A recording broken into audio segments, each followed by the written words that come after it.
The lord. ఈరోజు దేవుని వాక్యము మత్తయి సువార్త 5వ అధ్యాయము 12వ వచనము. సంతోషించి ఆనందించుడి, పరలోకమందు మీ ఫలము అధికమగును. కొండ మీద ప్రసంగంలో మరి యేసుక్రీస్తు వారు బోధిస్తున్నప్పుడు పలకబడిన మాట ఇది. సంతోషించి ఆనందించుండి అని ఏ సందర్భంలో పలుకుతున్నాడు? ఎప్పుడు సంతోషించి ఆనందించమని చెప్తున్నాడని చూస్తే, నా నిమిత్తము జనులు మిమ్మల్ని నిందించి హింసించి మీ మీద అబద్ధముగా చెడ్డ మాటలెల్లా పలుకున్నప్పుడు మీరు ధన్యులు. సంతోషించి ఆనందించుడి, పరలోకమందు మీ ఫలము అధికమగును. అంటే మన మీద అబద్ధంగా చెడ్డ మాటలు పలుకుతున్నప్పుడు, మనల్ని నిందిస్తున్నప్పుడు, హింసిస్తున్నప్పుడు సంతోషించాలట, దుఃఖపడద్దట, ఆనందించాలట, విచారించకూడదట. అలా సంతోషించి ఆనందించినప్పుడు మాత్రమే పరలోకమందు మన ఫలము అధికమవుతుంది. అంటే ప్రభువైన యేసుక్రీస్తు వారికే నిందలు తప్పలేదు, హింసలు తప్పలేదు, ఎగతాళి తప్పలేదు కదండి. మరి మనమే పాటి వారము? ఇక్కడ ప్రభువైన యేసుక్రీస్తు వారే చెప్తున్నారు ఈ మాట.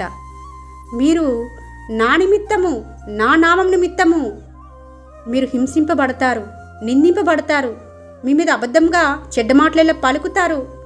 అయినప్పటికీ మీరు నిరాశ చెందనవసరం లేదు, దుఃఖించనవసరం లేదు, విచారపడవలసిన అవసరం లేదు. నేను లోకంలో ప్రతి ఒక్కరి చేత ద్వేషింపబడుతూ వచ్చినాను.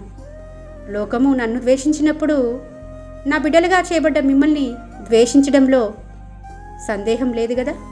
నన్ను ద్వేషించిన వారు మిమ్మల్ని కూడా ద్వేషిస్తారు, మిమ్మల్ని కూడా హింసిస్తారు, మిమ్మల్ని కూడా నిందిస్తారు అని ప్రభువు చాలా సందర్భాలలో శిష్యులను ఉద్దేశించి పలుకుతూ వచ్చినాడు.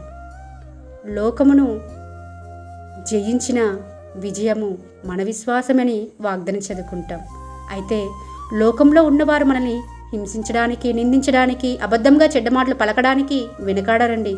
అలాంటి సందర్భాలలో ఎన్నిసార్లు మనము దేవుణ్ణి బట్టి, దేవుని నామం నిమిత్తమే నేను హింసింపబడుతున్నాను, దేవుని కొరకై నేను నిందించబడుతున్నాను, దేవుని కొరకై ఏదైనా నేను చెయ్యవలసిందే, తట్టుకోవలసిందే, సహించవలసిందే, భరించవలసిందే అని ఓపికతో, ఓర్పుతో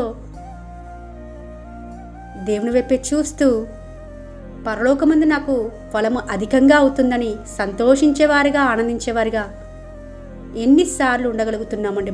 మనల్ని మనం పరీక్షించుకోవాలి. నింద వేసినప్పుడు మనము మరలా నిందించడం కాదు, హింసింపబడుతున్నప్పుడు ఎదురు తిరగడం కాదు, కానీ సంతోషించి ఆనందించాలి. నా ప్రభువుని బట్టి నాకు ఈ నింద వచ్చింది, నా ప్రభువుని బట్టి నాకు ఈ హింస వచ్చింది, నా ప్రభువుని బట్టే నాకు ఈ విధంగా జరిగింది అని కృతజ్ఞత గలవారమై ఆయన ఇంత సంతోషించి ఆనందించేవారుగా మనం ఉన్నప్పుడు పరలోకమందు మన ఫలము అధికమవుతుందని ఈ రోజున దేవుడే వాక్యం ద్వారా మనతో మాట్లాడుతుంటుండగా మనము అట్టి రీతిగా మనల్ని మనం పురికొల్పుకొని దేవుని కొరకు రోషం కలిగి, పౌరుషం కలిగి జీవించేవారిగా ఉండాలని ప్రభుపేట మనవి చేసుకుంటూ మీ సహోదరి ఎలిజబెత్ రాణి.